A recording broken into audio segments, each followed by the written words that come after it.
안녕하세요. 사연 읽어주는 남녀입니다. 오늘도 와주셔서 감사드리며 그럼 오늘의 사연 바로 시작하겠습니다. 안녕하세요. 저는 영어 학원에서 아이들을 가르치고 있는 30대 여성입니다. 저는 우여곡절 끝에 참 힘든 결혼을 했어요. 그래서 세상에 둘만 좋아하는 결혼을 할 수가 있는 사람들이 너무 부러웠죠. 남들은 쉽게 하는 결혼이 저는 왜 이렇게 힘들까 싶어 눈물로 버킷리스트를 적시는 날이 참 많았습니다. 결국 끝까지 포기하지 않고 서로의 사랑을 지켜낸 끝에 기쁨의 미소를 나눌 수 있는 오늘을 맞이한 거예요. 하지만 마냥 웃을 수 있는 상황은 아니에요. 오늘도 남편은 교도소에서 온 편지를 보고 한참 혼자만의 시간을 가졌거든요. 편지 내용은 불보듯 뻔한 내용이라 저는 읽지도 않지만 남편은 그 편지를 읽고 마음이 편하지 않을 것을 압니다. 저희 이야기는 무려 5년 전으로 거슬러 올라가야 해요. 저기요, 저기 혹시 한국 분이세요? 네, 그런데요. 다행이다. 저 여권이랑 휴대전화를 잃어버렸거든요. 돈도 없고 아무것도 없어서 죄송하지만 전화 좀 빌릴 수 있을까요? 대사관에 연락을 해야 할 것 같은데. 아, 그래요? 여기요. 정말 감사합니다. 덕분에 진짜 살았어요. 여기 한국 분이 안 보여서 꼼짝없이 말도 안 통하는 현지인이랑 말씨름 해야겠구나 했거든요. 여행 오신 거예요? 네, 일단 대사관에 연락해보세요. 제가 혹시 몰라서 대사관 연락처도 저장해뒀어요. 센스 있으시네요. 남편과 저는 이탈리아 그라나다라는 곳에서 처음 만났습니다. 저는 사업하시는 아버지 밑에서 유복한 어린 시절을 보냈었어요. 어렸을 때 뉴질랜드에서 유학했고 그때는 대학 졸업 기념으로 유럽 여행을 하던 중이었죠. 그라나다는 뉴질랜드에서부터 알고 지냈던 이탈리아 친구로부터 추천받아 가게 된 도시였어요. 다른 이탈리아 도시와 다르게 독특한 역사적 특성을 보이는 도시에 푹 빠져 있을 때 남편을 만나게 된 거였습니다. 그때 남편은 제대한 후 그가 모은 돈으로 복학하기 전 유럽 여행을 온 것이었어요. 소매치기 때문에 가방을 통째로 잃어버리고 굉장히 곤란한 상황이었죠. 당시 남편은 첫인상이 무척 좋았습니다. 큰 키와 수려한 외모, 낯선 사람에게도 주눅들지 않고 넉살 좋게 말을 거는 게 호감이 갔죠. 하지만 그 여행지에서는 뭔가 진전은 없었어요.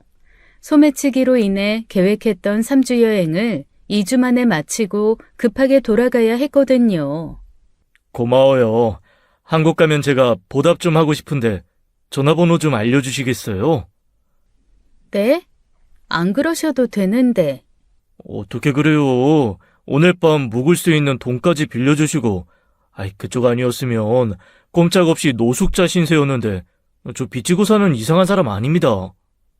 저는 내심 기분이 좋았으면서 마지못해 내주는 것처럼 전화번호를 알려줬어요. 그게 저희의 시작이었던 겁니다. 남편은 정말로 한국에 와서 제게 연락했죠.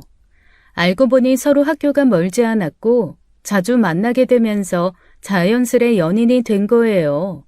그때 친구들은 영화 같은 만남으로 시작한 연애라고 얼마나 호들갑을 떨었는지 모릅니다. 물론 저희도 저희 만남이 결코 평범하지 않다는 걸 알고 있었어요. 그래서 서로를 놓기 더 힘들었을지도 모르죠. 저희 결혼에 문제가 된 건 뻔하게도 시어머니 때문이었습니다. 남편은 완벽한 육각형에 가까울 정도로 스펙이 좋은 사람이었어요. 인물도 훤칠하지만 학교, 학점, 대외 활동 뭐 하나 빠지는 게 없어 졸업하자마자 대기업에 단번에 입사했죠. 그렇다 보니 시어머니의 그 아들 가진 자부심이 대단했었어요. 나이는 우리 지원이보다 2살 어리고 학교는 2대? 뭐 나쁘지는 않지만 우리 지원이는 연대 나온 거에 비하면 성에 차지도 않고 인물도 뭐 요즘 같은 시대에 너무 평범한데. 게다가 직업도 학원 선생? 학원 선생 뭐 얼마나 번다고 학원 선생? 엄마 그렇게 이야기하지 마. 버는 걸로 따지면 나보다 더 벌어. 지속 가능성을 봐야지. 지금 당장 많이 벌어서 뭐하니? 나중에 어떻게 될 줄 알고. 부모님은 뭐 하시니? 아버지께선 건설회사 다니시고 어머니께서는 주부세요. 형제는? 위로 오빠 한 명 있어요.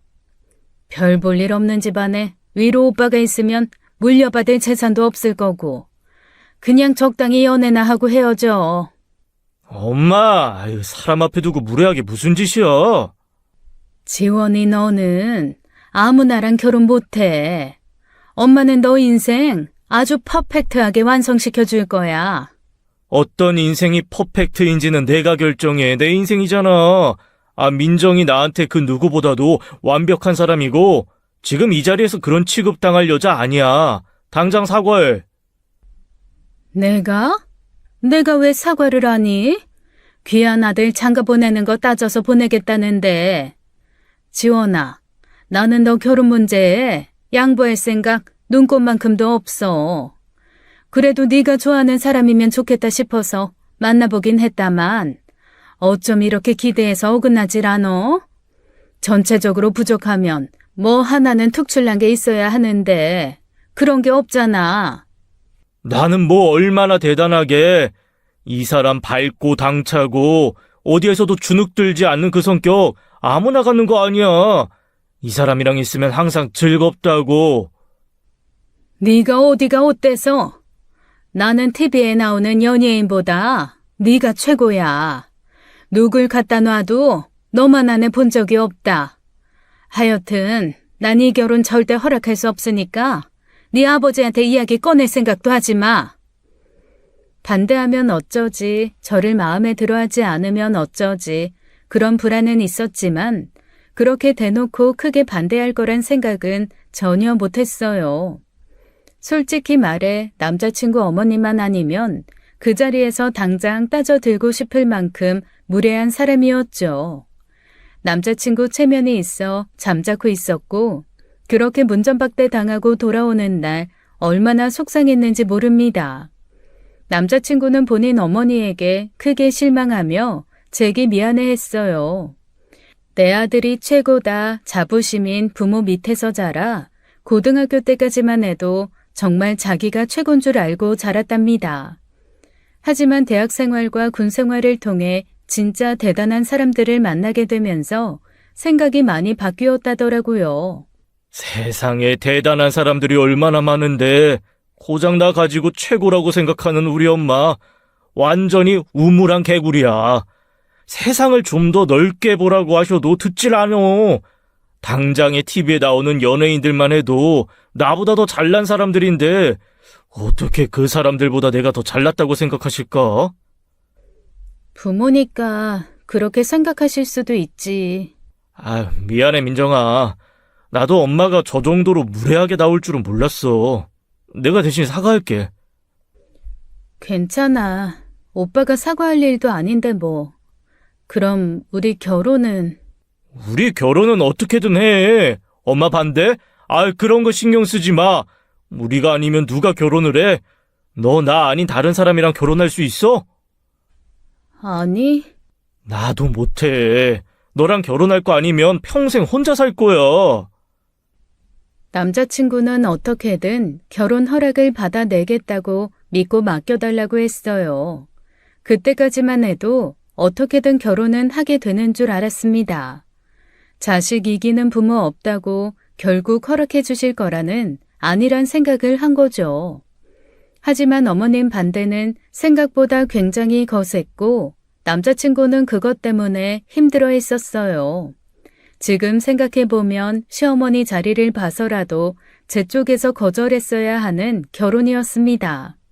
하지만 절대 헤어짐을 상상할 수 없을 정도로 제가 남자친구를 많이 좋아했었어요. 3년 연애하면서 단 한 번도 싸워본 적도 없고 어떻게 하나부터 열까지 제 마음처럼 의견이 잘 맞을까 싶은 사람이었거든요. 저희 집에는 연애 1년 차에 남자친구를 소개했는데 아버지께서는 남자친구를 무척 마음에 들어 하셨죠. 결혼하기도 전에 사위라고 부르고 종종 오빠까지 셋이 모여 술을 마실 정도로 사이가 좋았고요. 그렇다 보니 갑작스럽게 등장한 어머님이라는 그 거대한 장벽이 너무 버겁더라고요. 어쩐지 저희 집에서는 진작 인사했는데 본인 집에는 자꾸 차일피일 시간을 미루는 게 이상하다고 생각했지만요. 생각하며 기다리던 어느 날이었습니다. 시어머니가 기어이 제가 일하고 있던 학원까지 온 거예요. 지원이보다 더 잘 번다는 말이 거짓말은 아닌가 보네. 생각보다 대형 학원이었구나. 어머니, 여기까진 어쩐 일로? 어쩐 일로 왔겠니? 너도 빤히 눈치가 있으면서 묻긴 뭘 물어? 지원이 그만 놔줘라. 연애라도 하고 헤어지라고 했더니 이제 별것도 아닌 거 가지고 협박까지 하니 도저히 못 봐주겠어. 어머니, 저희 잘 살게요. 오빠랑 저 정말 잘 맞아요. 분명 허락해 주시면. 아니, 내가 네 얘기 듣자고 온 줄 아니? 헤어지라고. 나는 너 며느리로 볼 생각 없다 얘. 기울어도 너무 기울잖아. 시소도 말이다. 서로 어느 정도 균형이 맞아야 오르락 내리락 재밌는 거야. 한쪽이 계속 밑에 있으면 무슨 재미가 있겠니? 그러다 너만 다쳐. 지원이가 마음이라도 변하면 너 그냥 쿵 하고 떨어지는 거 몰라? 오빠 그럴 사람 아니에요. 어머님도 잘 아시잖아요. 됐고 뒷말할 필요 없이 너가 먼저 헤어지자고 해라. 그래야 우리 지원이도 마음 정리 빨리 하지. 어머니, 제가 잘할게요. 제발 허락해 주세요. 아니, 너는 배울 만큼 배운 애가 왜 그렇게 말귀를 못 알아들어? 징징거리지 마. 아주 내가 딱 싫어하는 스타일이야.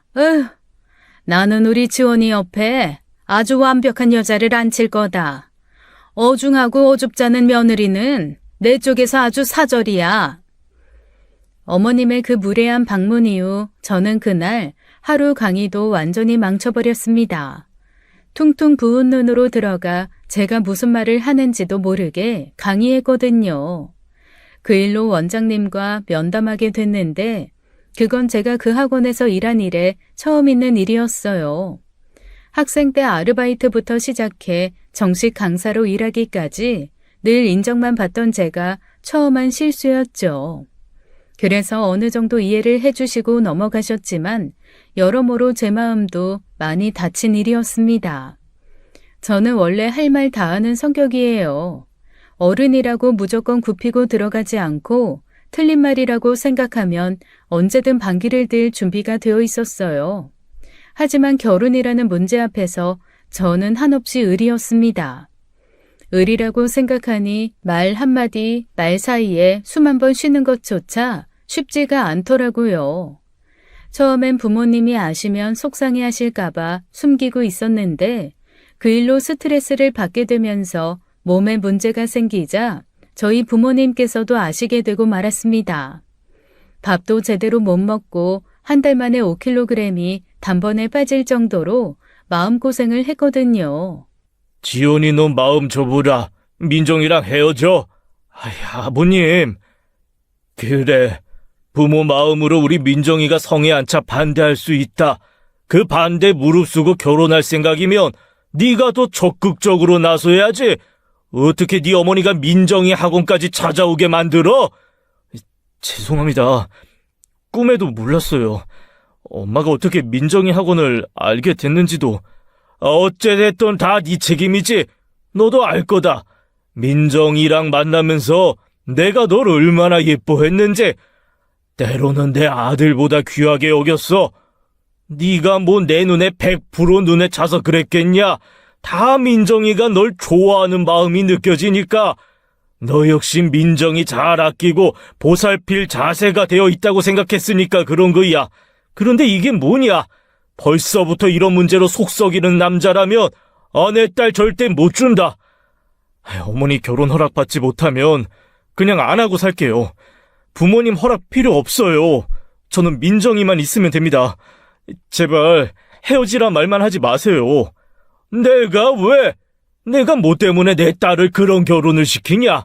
마음 같아선 꽃가마 태워 동네방네 잔치를 열고 온 동네 사람들 축복받으며 보내고 싶은 딸인데 왜 한쪽 부모 축하도 받지 못하고 도둑 결혼시키든 몰래 하라고?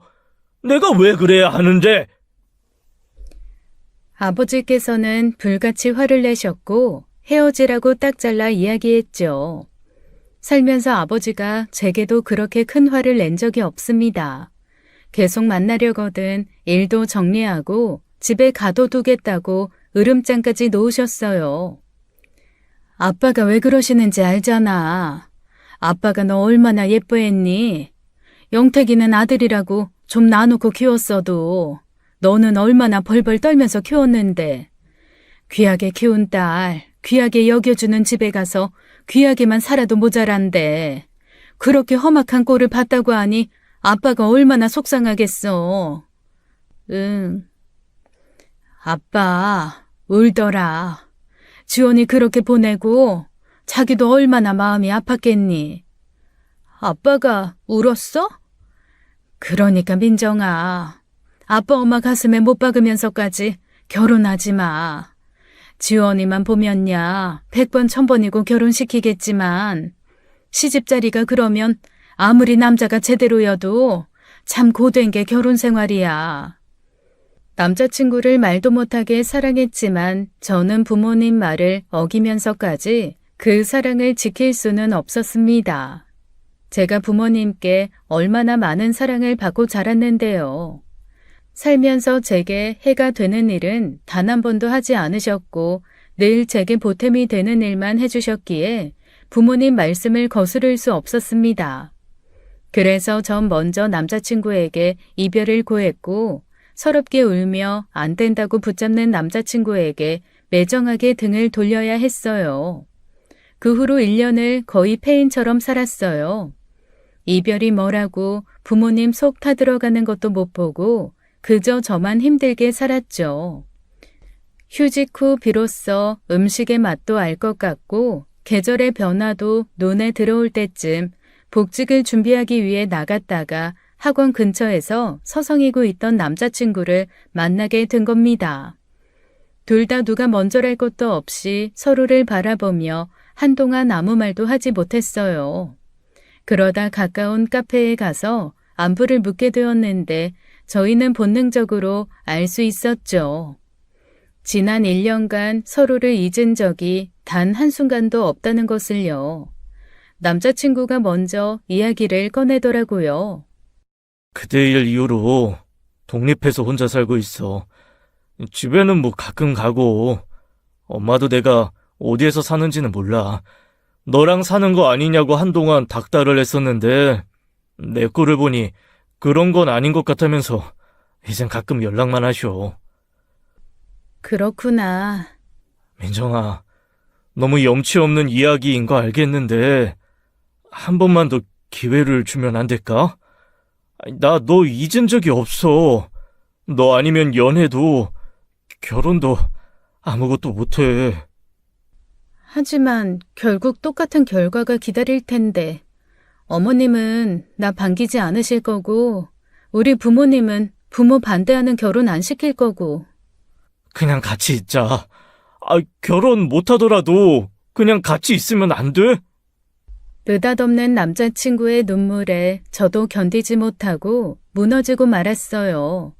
지금 생각해도 부모님께는 정말 너무 큰 불효를 했다 싶은데 그땐 정말 남자친구 말고는 눈에 보이는 게 없었습니다. 나이 30이 되어가는 마당에 부모 때문에 로미오와 줄리엣이 되고 싶진 않았거든요. 결국 저는 집을 나오게 됐고 시위라도 하듯 남자친구와 동거부터 하게 된 거예요. 부모님께서는 제가 어디에서 누구와 살고 있는지 아시면서도 암묵적으로 아무것도 묻지 않으셨습니다. 아버지께서는 못마땅해 하셨지만 제가 지난 1년간 너무 힘들어했던 걸 아셔서 봐주신 것 같아요. 그때 시어머니께서도 남모를 고충이 있으셨어요. 지금쯤 결혼식장에 들어가 애소식이 있어야 할 아들이 결혼은커녕 연애도 안 하고 살겠다고 비혼을 선언한 탓이죠. 가끔 연락하신다던 시어머니는 거의 매일같이 전화해 남자친구를 닥달했습니다. 예치원아, 희정이 이모 알지? 희정이 이모가 너 혼자라는 거 알고 괜찮은 자리 하나 주선했는데 너보다 3살 연하인데 무용과 나와서 참하고 몸이 참 예뻐. 아버지는 이성 국회의원에 엄마는 성악과 출신이라더라. 어쩜 사진만 봐도 기품이 잘잘 흐르는 게 너랑 너무 잘 어울리고 우리 집안이랑 딱이다 싶은 거 있지? 엄마 말 듣고 있어? 뭐? 뭐라고 했어? 아이, 난 뉴스 보고 있어서 못 들었어. 뭐? 너 진짜? 아유, 됐고. 아무튼 이번 주 토요일에 시간 좀 내. 내가 그 집안이랑 약속 잡아 둘 테니까 거 도복머리 좀 어떻게 해보고 수염도 좀 깔끔하게 하고, 어? 아, 절에서 관광객이 안 늘지 싶은데. 뭐라고? 어? 뭐라고 했어? 너 지금 엄마랑 장난하는 거야? 아, 왜 전화해서 소리만 지르고 그래? 그럴 거면 전화하지 마. 할 말도 없으면서 괜히 전화해서 매번 혼자 신경 지르고. 너 대체 왜 그래? 언제까지 그럴 건데? 어? 아직도 민정인지 만정인지 걔 때문에 그래? 세상에 걔보다 잘난 애가 얼마나 많은데 너는? 시어머니께서 거기까지 하시면 남자친구는 그냥 전화를 끊어버렸습니다. 다시 전화가 와도 받지 않았어요. 그런 일들이 매일같이 이어지고 있었죠. 남자친구는 보란듯 제게 전화통화 내용을 다 들려주며 항상 일해왔다는 걸 보여주었습니다.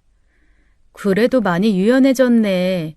예전엔 그래도 어머님이라고 쩔쩔 매는 것 같더니.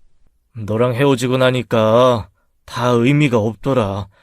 사는 것도 의미가 없다 싶었는데 엄마 말 무시하게 된 것 정도는 뭐 아무것도 아니지.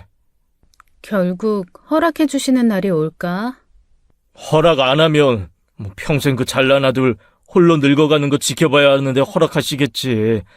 엄마 성격에 거기까지는 못 버틸 거야. 지금도 안달복달하는데 5년 지나면 너 모셔오라고 하지. 5년? 그래, 천천히 가자. 결혼식 뭐가 중요해? 오빠랑 둘이 함께하는 게 더 중요하지.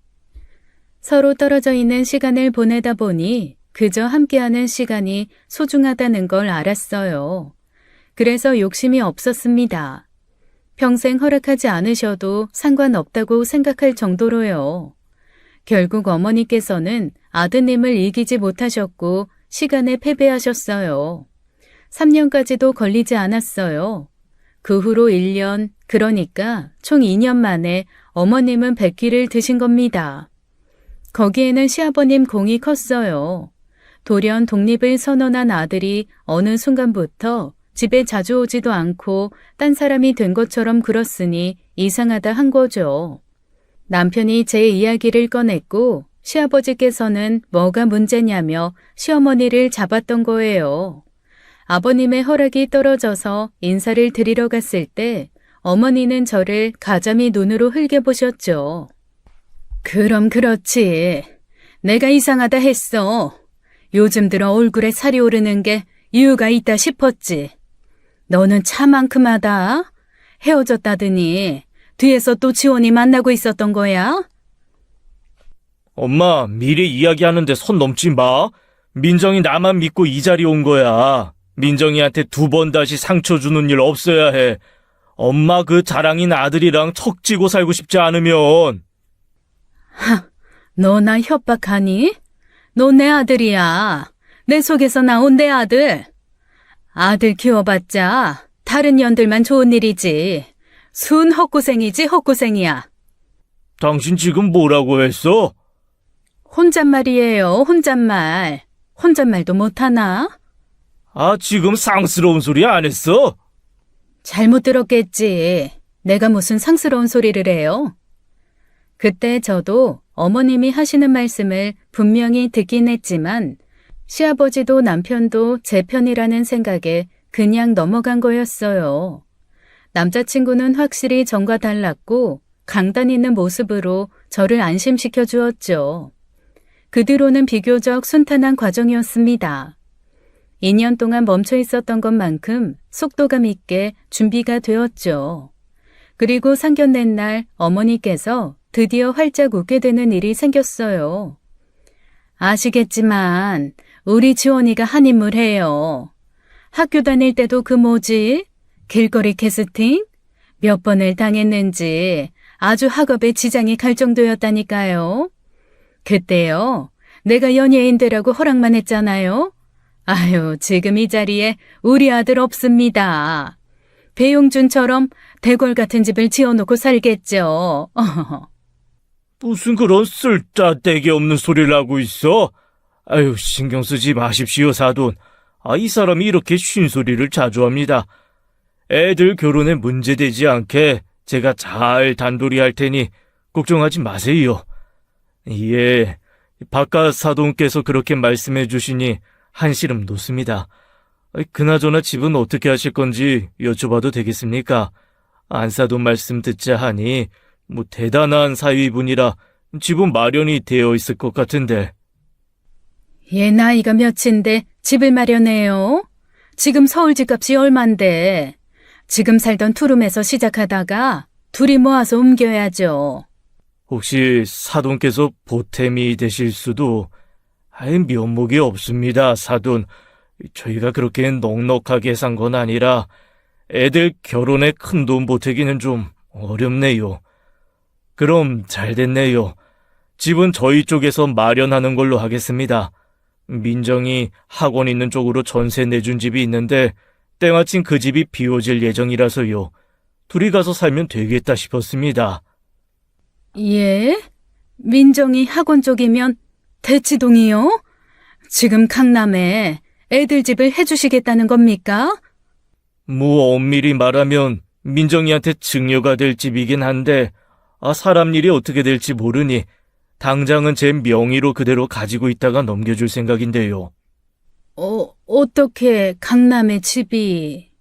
애들 어렸을 때 살던 집인데 그대로 뒀더니 집값이 좀 오른 거지요. 시어머니께서는 믿기지 않는다는 듯 입을 떡 벌렸습니다. 전혀 생각지도 못했을 거예요. 제가 건설회사 다닌다고만 했으니 그냥 거기 사원인 줄 아셨겠지만 저희 아버지께서는 할아버지 때부터 운영하신 건설회사의 대표시거든요.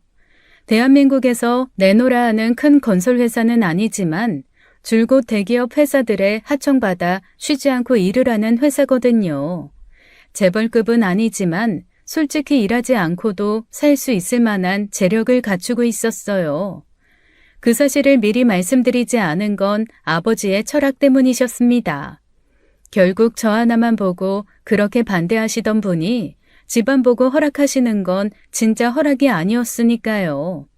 아버지께서 남자친구를 결국 인정하신 것도 그 힘든 시간을 지나면서도 저희 집안 이야기는 한 번도 꺼내지 않았다는 것을 크게 산 것이죠. 상견례를 계기로 제가 어느 정도 재력이 있는 집이라는 걸 알게 된 후 시어머니는 표정을 감추지 못했습니다. 제게 빈정거리는 일도 사라졌고 시댁에 가면 이웃들에게 굳이 저를 소개하기도 했어요. 현정 엄마, 얘가 우리 며느리. 전에 말했던 그 건설회사 대표 외딸. 위로는 오빠 하나 있는데 아주 공주처럼 자랐대. 딱 봐도 그렇지 않아? 근데 그때 반대하던 그 여자애는 걷어차고 아주 논았어. 아주 씹어먹을 것처럼 굴더니 지원 엄마 좋겠어. 내가 언제 씹어먹을 것처럼 굴었다고. 말을 참 희한하게 하네. 참 투명한 분이시죠. 어떻게 보면 투명해서 속을 알기 쉽지만 너무 빤히 보여서 당황스러울 정도더라고요. 그래도 그렇게 저 미워하시던 분 앞에서 목을 빳빳하게 세울 수 있게 된 건 다행인 일이었어요. 저희 집이 잘 사는 게 시댁에 뭐가 그렇게 좋은 일인지는 모르겠지만 어머니는 참 좋아하셨죠. 어쨌든 제게 눈치 주는 일이 없고 가자미 눈으로 바라보지도 않으니 저도 좋았고요. 어머니께서 그걸 어떻게 이용하시게 될지도 모르고 말이에요. 결혼도 신혼여행도 모두 큰 문제 없이 무탈하게 잘 해결되었어요. 저희는 드디어 로미오와 줄리엣에서 벗어나 결실을 맺게 됐다는 사실이 감격스러울 뿐이었죠. 남편은 시어머니와 불필요한 고부 갈등을 없애기 위해 시어머니 휴대전화에서 제 번호도 지워버렸어요. 그래서 어머님과 따로 연락할 일도 없었고 모든 시댁의 일은 남편을 통해 이루어졌죠.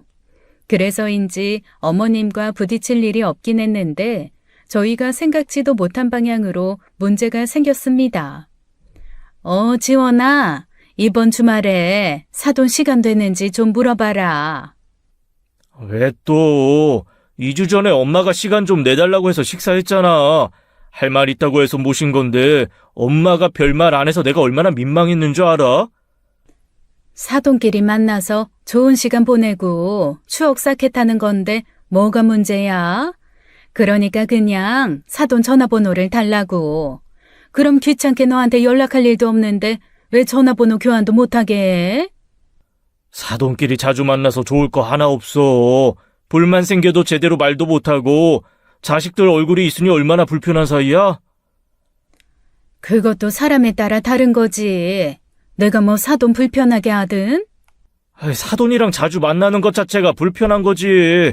아무튼 안 되니까 그런 줄 알아. 남편 선에서 적당히 자르긴 했지만 시어머니께서는 이상하리만큼 저희 부모님과의 만남을 원하셨어요. 시아버지께서는 불편해하시는데 자주 만나 얼굴을 봐야 가족이 된다며 만남의 자리를 만들었죠. 다른 사람이 보면 시어머니 한 분의 반대 때문에 결혼이 2년 늦어졌다는 말을 믿지 못할 정도로 말이에요. 다른 분이셨으면 저희 부모님께서도 그 만남에 기꺼이 기쁜 마음으로 참석하셨을 테지만 이 모든 게 아버지의 재력을 알고 난 후부터 달라진 일이라 저희 부모님께서는 탐탁지 않게 여기셨습니다. 그런데 남편이 만나지 못하게 막았더니 시어머니께서 아버지 회사까지 찾아간 거예요. 대놓고 번호 물어보시는데 안 알려드릴 수도 없고 명함이라도 손에 얻게 되면 결국 알려드리게 되는 거라 아버지께서 별 수 없이 알려드렸다는 거예요. 참, 불편한 기색을 보이면 눈치껏 안 묻는 게 예의인데 네 시어머니는 그런 게 없더라. 보통 뻔뻔하신 게 아니야. 나 그렇게 반대해놓고 나 데리고 다니면서 이웃한테 자랑하잖아.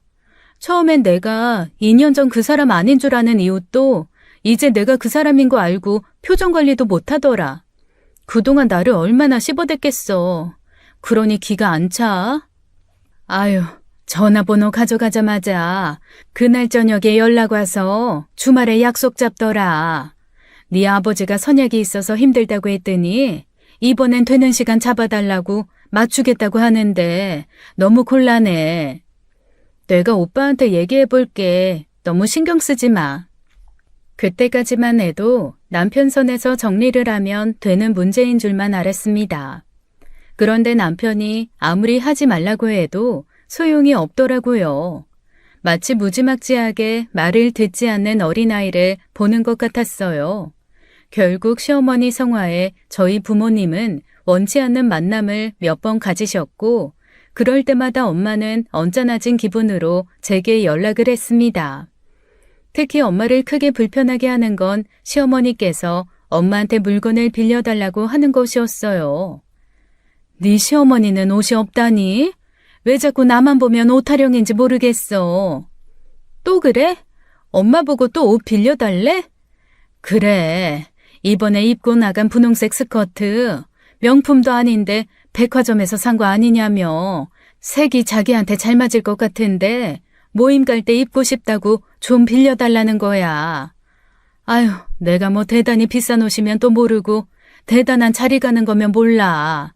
모임 가는데 사돈한테 옷까지 빌려 입고 가야 하니? 알았어, 일단. 오빠한테 얘기해볼게. 그렇게 말하면서도 저는 별 수 없다는 걸 알았어요. 매번 그 문제를 남편에게 토스하지만 남편이 입에 침을 튀겨가며 그러지 말라고 하면 뭐해요. 어머님이 부끄러움이나 창피함도 모르시고 자꾸 제 부모님께 무례하게 구시는데요. 엄마가 몇 번 좋은 말로 거절하다가 결국 빌려주셨는데 그 뒤로는 가방까지 빌려달라고 하셨답니다. 양가 부모님을 모시고 식사한 적이 있는데 아니나 다를까 정말 곤혹스럽게 하시더라고요. 사부인은 옷을 그렇게 입고 다니면 좀 나이 들어 보인다고 생각하지 않아요? 제가요? 사부인은 분홍색 계열이 안 어울린다니까. 노란색이 화사하니 잘 어울리지. 예전에 말했는데 또 잊으셨나 보다. 제가 분홍색을 좋아해서요. 아유, 우리가 어려요. 어렸을 때야 내 고집에 내가 좋아하는 색깔 입지. 나이 든 여자들은 그저 얼굴 환하게 잘 받쳐주는 옷 입어야 한다니까요. 그러지 말고 이 옷 저 주시는 게 어때요? 제가 분홍색이 잘 받아서. 이거 우리 아들이 재작년 생일 때 사준 거라. 엄마, 아니, 내가 옷 하나 사드릴게. 왜 자꾸 장모님한테 옷 달라고 해? 뭐하러 돈 주고 사? 서로서로 어울리는 옷 교환해서 입으면 될걸. 정주기 좀 그러시면 내가 집에 있는 노란색 블라우스 챙겨다 드릴게요. 그러면 되죠? 아, 이 사람이 왜 자꾸 그래? 아, 사부인 난처해하시는 거 안 보여? 그 입 좀 다물어봐. 이 사부인처럼 조신하게 좀 앉아만 있어보라고. 무슨 여자가 그렇게 쉬지 않고 입을 놀려 놀리게. 보다 못한 시아버지가 나서고 나서야 어머니께서는 잠잠해지셨습니다. 물건 가지고 곤란하게 하는 건 약거였어요. 어느 순간부터는 양가 어른들 모임에 시아버지는 두고 혼자 나오셔서 그렇게 저희 아버지께만 말을 걸었답니다. 바깥사도는 나이에 비해서 참 젊어 보이세요. 건설 현장도 자주 오가신다던데 햇빛 많이 받는 일하는 사람치곤 주름이나 기미도 하나 없고 특별히 관리하시는 거예요? 글쎄요. 관리라면 이 사람이 가끔 저녁마다 해주는 마사지 정도 하네요. 어머, 사부인 바깥사도 마사지도 해드려요? 금술이 좋으시네. 실례가 안 된다면 좀 만져봐도 될까요? 예? 아니, 그게... 어머 세상에. 어쩜 이렇게 탱탱하고 부드러울까? 사부인 마사지 비결이 뭐예요? 그날 엄마는 시어머니와 식사를 하고 와서 제게 무척 화를 내셨어요.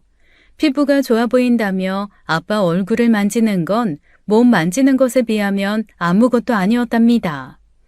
어머, 근데 따로 운동하시나? 바깥사도는 딱 봐도 다부진 몸이라 살집이라고 보이진 않잖아요. 아유, 우리 지원 아빠는 운동은 그저 숨쉬는 운동밖에 안 하는 사람이라 팔뚝이며 배며 아주 살이 흘러내려요. 어머, 이거 봐. 팔뚝 단단한 거. 어머, 허벅지도 다 근육이에요? 사부인, 그렇게 자꾸 만지시는 건 좀... 어머머, 나도 모르게 그만. 내가 주책이야. 미안해요. 사부인 거다 이거죠? 그냥 단단해 보이길래 한번 만져봤지. 좋으시겠어요, 사부인은. 엄마한테 그 이야기를 전해 듣고 남편이 얼굴이 시뻘개져서 난리가 났습니다. 그 길로 시댁에 가서 그 일을 따져 물었죠. 그것 때문에 시아버지가 엄청나게 화가 나셔서 시어머니께서는 한동안 이모님 집에서 지내셔야 했었습니다. 시아버지의 불같은 호령에 더는 저희 부모님과의 식사 자리는 가질 수가 없게 되었고요. 시어머니와 부모님 문제가 해결되어 당분간 그 문제로 골치 아플 일은 없다고 생각하던 어느 날이었어요.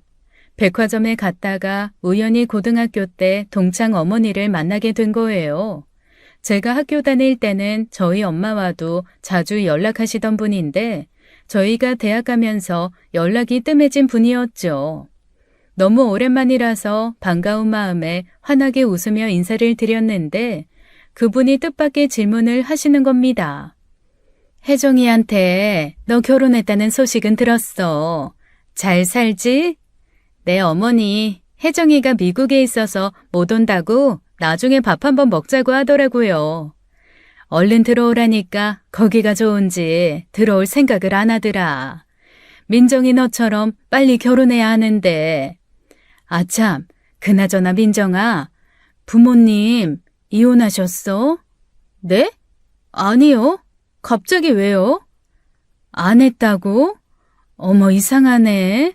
요즘 이 대표님 재혼했다고 말이 많더라고. 그 재혼녀가 아주 여기저기 활개를 치고 다녀서 이 대표님답지 않게 너무 안 어울리는 상대를 골랐다고 말이야. 그게 무슨... 아니에요. 저희 부모님 잘 지내고 계세요. 어디서 그런 소리를 들으신 거예요? 소문이 자자하던데. 언제 이혼했다는 소문도 없었는데 재혼녀가 나타났다고. 이런 말 너한테 하긴 좀 못하긴 한데 아버지 바람나셨다고. 네? 말도 안 돼요. 저희 아버지 어머니 사이 얼마나 좋은지 어머님도 아시잖아요. 나야 알지. 두 사람 좀 금실이 좋았어. 그래서 이상하다 하던 차에 너 만나서 이렇게 물어보는 거야. 아니에요. 혹시 그런 이야기 하시는 분 있으면 저한테 말씀 좀 해주세요. 대체 어디서부터 잘못된 소문인지 제가 알아봐야겠어요. 멀쩡히 잘 살고 있는 두 분이 헤어졌다는 말도 안 되는 소문이 나고 있었던 거예요.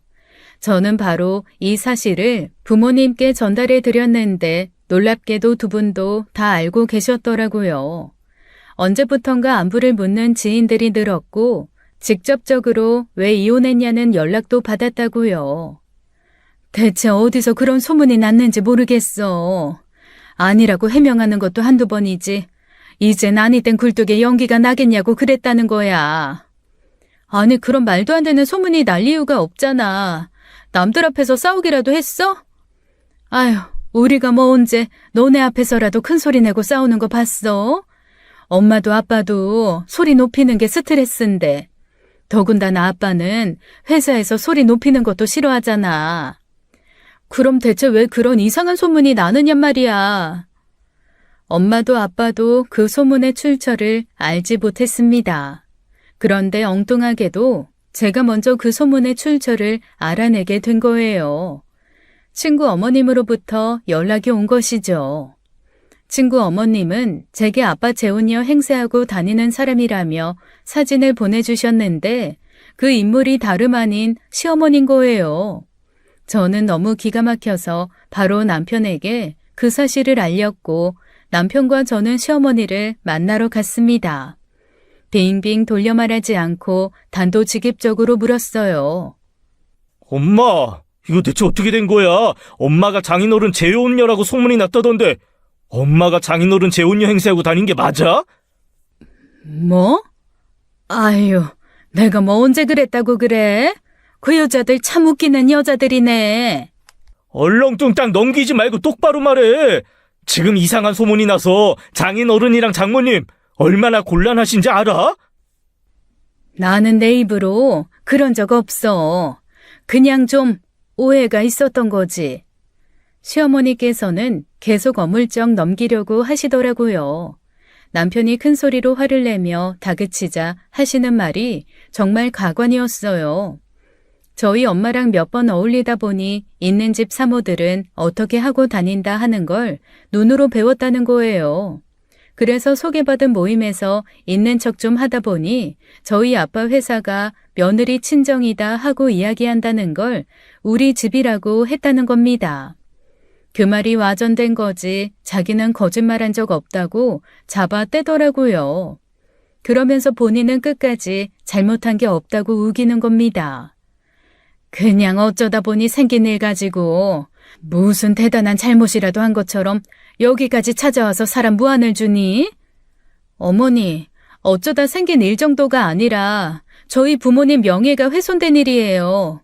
저희 아버지 지금 알게 모르게 바람 피워서 재혼한 사람 돼서 얼마나 속상해 하시는지 알아요? 뭐? 명예훼손? 참나, 별것도 아닌 일로 아주 거창하게 갖다 붙이기는. 저희 부모님께 전화드려서 사과하세요. 저 이거 그냥 못 넘어가요. 그냥 그런 일이 있었다고 네가 사돈한테 전달하면 되는 거지. 뭘 내가 굳이 전화식이나 해서 사과를 해? 내가 일부러 그런 게 아니라니까. 어쨌거나 어머님 때문에 벌어진 일이잖아요. 그럼 어머님께서 해결하셔야죠. 그러니까 그게 내가 일부러 그런 거냐고. 어머니께서는 끝까지 사과하지 않으시겠다고 버티셨고 저와 남편은 그대로 돌아올 수밖에 없었어요. 전 어머님께서 저희 부모님께 정식으로 사과할 때까지 절대로 뵙지 않겠다고 했고 남편도 그러라고 했죠. 그런데 그게 끝이 아니었어요. 어머니께서는 자기가 나서서 저희 엄마 행세는 한 적이 없다고 하셔놓고 저희 아버지 재혼녀인 것처럼 나서서 주변 사람들에게 돈을 빌렸다는 사실이 밝혀진 겁니다. 그것도 수백씩 여러 명한테 2,500만 원이나 되는 큰 돈을 빌렸더라고요. 그 사람들은 유명 건설회사 대표 사모라고 생각해 선뜻 빌려준 돈이었던 거예요. 대체 그 돈을 어디다 썼나 했는데 짐작가는 바가 있었습니다. 그즈음 어머니 씀씀이가 커지고 못 보던 옷과 가방 같은 게 눈에 띄게 많아졌다는 걸 알았거든요. 돈을 빌린 것도 빌린 거지만 그 돈을 죄다 사치품에 썼을 거란 생각을 하니 너무 황당하고 화가 나더라고요. 그런데 그때 마침 어머님께 연락이 온 겁니다. 기니 할 말이 있다며 밖에서 만나자는 거예요. 그래서 남편과 함께 시어머니를 만나러 갔는데 퍽이나 난처한 표정으로 생각지도 못한 이야기를 하는 겁니다. 돈 좀 내줘야겠다. 돈? 갑자기 무슨 돈? 집에 갑자기 사정이 생겼어.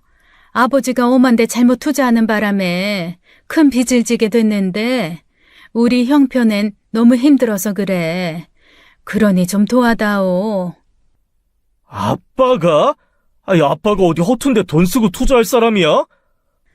원래 사람이 안 하던 짓 하면 탈이 난다지 않니? 결국 네 아버지도 그렇게 된 거지. 당장 그 돈 안 내놓으면 감옥 보낸다는데 겁이 나서 어쩌니? 네 아버지한테 말하지 말고. 내가 혼자 해결해 보겠다고 했는데 너네한테 손 벌렸다는 소리 들으면 네 아버지 자존심 상해. 얼만데? 2,500. 저는 그 순간 웃음이 나올 뻔한 걸 간신히 참아야 했어요. 대체 무슨 말을 하고 있나 했더니 자기가 진 빚을 시아버지에게 덮어씌워 받아낼 생각이었던 겁니다. 남편도 시어머니의 마음을 금세 간파했고 순순히 넘어가 주지 않았죠. 아빠가 2,500이 없어서 엄마한테 손을 빌렸다고? 가진 돈 다 탈탈 털리고 빚을 졌으니 돈이 없는 거지. 너네는 여유가 있잖아. 그러니 좀 도와줘, 응? 우리가 무슨 여유가 있어. 장인 어른이 집 해주셨다지만 그래도 기본은 하고 싶어서 돈 모아서 드리려고 우리도 아껴 사는 중인데. 그거야. 당장 쓰는 돈도 아니니 줄 수 있는 거잖아. 민정아, 너는 얘 같은 남편 얻어 살면서 그 정도는 할 수 있는 거 아니니? 잘 사는 부모 뒀다 뭐해. 시대가 어려울 때 돕는 거지. 우리 집안 문제를 왜 민정이 보고 해결하래. 아, 됐어. 아빠가 알아서 해결하시겠지. 아니, 아빠는 해결 못한다니까 그러네. 네 아빠 감옥 가면 너한테 좋을 게 뭐가 있어? 사돈한테 좋을 건 또 뭐가 있고. 좋은 거야 없겠지만 그렇다고 그 문제를 장인 어른이 해결해 줄 이유는 없지. 아빠한테는 내가 잘 이야기할게. 아빠한테 얘기하면 안 된다니까. 네 아빠 자존심 몰라서 그래? 감옥 가게 생겼는데 자존심이 문제겠어? 아, 엄마는 신경 쓰지 마. 내가 알아서 할 테니까. 아휴, 아니다 됐어. 내가 알아서 할 테니까 너는 둬라. 아휴, 어떻게 된 게 도움이 안 돼요, 도움이. 남편이 뻔뻔하게 아무것도 모르는 척 시아버지께 말씀드린다고 하니 어머님께서는 금방 백기를 드시더군요. 완전한 백기는 아니었지만요. 저희는 결국 고민 끝에 그 사실을 아버님께 말씀드려야 했어요. 호미로 막을 거 결국 가래로 막게 된다고 어머님께서 다른 방법으로 빚을 지게 될까 싶었거든요. 게다가 시어머니가 한 일로 남편은 크게 실망했고 저희 부모님을 봐서라도 그냥 넘어갈 수가 없다고 했죠. 뭐? 아니, 엄마가 사기를 치고 다녔다는 거야? 저희 어머니 행세나 저희 아버지 재혼상대 행세하시면서 돈도 빌리시고 저희 부모님 명예도 훼손하셨어요. 사과 요구에 응하지도 않으셨고요. 죄송하지만 저는 이 문제 그냥 넘어갈 생각 없습니다. 저희 어머니 사칭하고 다닌 것도 전부 법적으로 짚고 넘어갈 생각도 있고요. 그 과정에서 이 사람이 받아들이기 힘들다고 하면 이혼도 생각 중이고요. 말도 안 돼. 이혼이라니. 엄마가 잘못한 일로 우리가 왜 헤어져? 이미 시작부터 부모님 가슴에 못 박고 시작한 결혼이야. 알잖아, 오빠도. 오빠랑 이별하는 건 어쩌면 내가 감당해야 할 목 중에 가장 쉬운 일일지도 몰라. 사실 어느 정도 남편과 입을 맞춰 꺼낸 말이긴 했습니다. 물론 문제가 불거지면 저는 진심으로 이혼도 고려해볼 의사는 있었어요. 남편이 전적으로 제 편이어서 고려하지 않았을 뿐이죠. 그런데 잠자코 듣고 있던 시아버지께서 생각지도 못한 이야기를 꺼내시더라고요. 너네가 왜 이혼을 하냐? 이혼은 내가 한다. 어? 아빠 이혼할 거야? 그런 여편네를 어떻게 품고 살아? 내가 전부터 벼르고 있었지. 요즘 들어 이상하다 했다. 어디서 돈이 나서 저렇게 비싼 물건을 다 사오나 싶었는데 니네가 사줬다고 하기에 일단 믿어준 내 잘못이지. 뜻밖의 시아버지께서 이혼하신 겁니다. 시아버지께서도 그 빚을 갚아줄 생각이 없다시면서요. 재산 분할에 가져간 걸로 알아서 빚 갚고 살라고 미련도 없이 이혼을 선언하셨죠. 물론 시어머니 반발은 엄청났지만요. 저한테는 시부모 이혼시켜서 좋냐고 손가락질하고 막말도 많이 하셨습니다. 왜? 꼴 좋다 싶냐? 네가 바란 거잖아. 제가 바라다뇨. 어머님이 자초하신 일이죠. 여자가 쓸데없이 입을 나불거려봤자 집안의 재앙만 닥치는 거야. 숨길 건 숨길 줄도 알아야지. 할 말 못할 말 구분 못하고 이주할 고주할 다 일러바쳐? 저 아니고 아버님께 말한 거 오빠예요. 애초에 네가 먼저 알았을 거 아니야. 그걸 왜 지원이까지 알게 하냐고. 민정아, 너 먼저 가. 엄마 상대하지 말고. 지원이 너도 그러는 거 아니다. 내가 너를 어떻게 키웠는데. 너 이렇게 잘 된 거 다 내 덕분 아니야? 엄마를 어떻게 이딴 취급을 하냐고. 시어머니가 뭐라고 하든 남편은 흔들리지 않았어요. 어쨌든 본인 부모님 문제이니 속상할 만도 한데 그 와중에도 제 마음 먼저 챙겨주더라고요. 저한테 있는 대로 화풀이하던 어머님께서는 며칠 후 남편에게 연락 와 울면서 사정을 했습니다. 네 아빠가 준 돈으로는 살만한 집 구하기도 힘들어. 살만한 집 들어가려면 월세를 내야 하는데 내가 이 나이에 어디 가서 일을 하니. 지원아, 나 좀 살려다오. 엄마가 잘못했어. 일할 곳이 얼마나 많은데 일할 곳이 없다고 해. 엄마가 벌인 문제는 엄마가 알아서 해결해. 반성은 입으로 하는 게 아니라 행동으로 하는 거야. 남편도 그때까지만 해도 계속 외면할 생각은 아니었대요. 어머님께서 진정한 반성을 하시는 걸 보면 어느 정도 지원할 생각이었던 겁니다. 그런데 어머님은 상상 이상이시더라고요. 1년 정도 거의 연락도 없이 지내시더니 1년 만에 구치소에 수감됐다는 연락이 온 겁니다. 시아버지를 통해 받은 연락이었고 놀란 남편과 함께 시어머니 면회를 가게 되었죠. 대체 어떻게 된 일인가 싶었는데 세상에 글쎄 이번엔 저를 이용해 사기를 쳤다는 거예요. 내 며느리가 누군 줄 아냐, 무슨 건설 외동딸인데 아주 내 말이면 껌뻑 죽는다. 건설회사 며느리니 땅에 대해 얼마나 훤히 꿰고 있겠냐 하면서 땅 투자를 빌미로 돈을 받아냈다는 거예요. 변호사를 통해 그 사실을 전해 듣던 남편은 차갑게 굳은 얼굴로 어머니를 바라보았죠. 그 표정에 말로 다 할 수 없는 실망감과 낙담이 느껴졌습니다. 내가 아무래도 결혼을 잘못하긴 했나 봐. 엄마가 이렇게 된 걸 보니. 근데 엄마는 누굴 만났어도 그랬을 거야. 그렇지? 그 이성 국회의원 딸이라는 애가 며느리로 들어왔어도, 판사 딸이 며느리로 들어왔어도 그 위세로 그렇게 살려고 그랬던 거야. 그렇지? 그게 아니야. 엄마도 어쩌다 보니까, 살려다 보니까 이렇게 됐지. 진짜 일부러 그런 거 아니야, 지원아. 엄마, 앞으로 아들 없다고 생각하고 살아. 나도 엄마 없다고 생각하고 살 테니까. 지원아, 너 내가 널 어떻게 키웠는데? 그럼 내가 어떻게 자랐는데? 나 적어도 평생 엄마 쪽팔리게 만든 적 없었어. 나 늘 엄마 자랑이었잖아. 손가락질 받게 한 적도 없고 선생님한테 전화 오게 만든 적 한 번도 없었어. 근데 엄마는 뭐야? 왜 매번 나를 이렇게 창피하고 쪽팔리게 만들어? 엄만 대체 왜 나한테 부끄러운 엄마가 되는 거냐고? 지원아. 난 평생 엄마 뒤지다꺼리하고 살 생각도 자신도 없어. 그러니까 그만하자. 이런 문제로 오고 가는 일 다시는 없을 거야. 지원아! 남편은 제 손을 잡고 일어섰고 울부짖는 어머님을 끝내 외면했습니다. 후에 남편에게 조금의 후회는 남지 않았냐고 물었어요. 하지만 남편은 의연하게 그러더군요.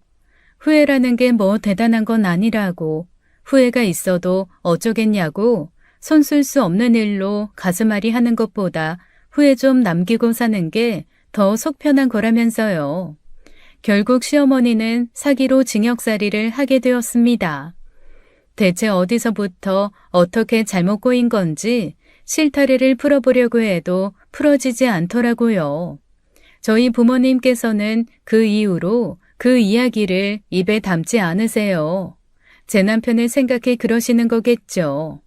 말은 안 해도 얼마나 속이 상하겠냐고 그 문제는 저희 가족에게 암묵적인 비밀로 자리 잡았죠. 솔직히 시어머니 연락 없이 산 지금이 속도 편하고 좋아요. 언젠가는 나오시겠지만 남편은 절대 만날 일 없게 하겠다고 했으니 앞으로도 아마 이 평화가 지속되겠죠. 어머님께 오는 편지도 절대 읽지 못하게 하거든요. 속이 후련하기도 하면서도 한편으로는 씁쓸합니다.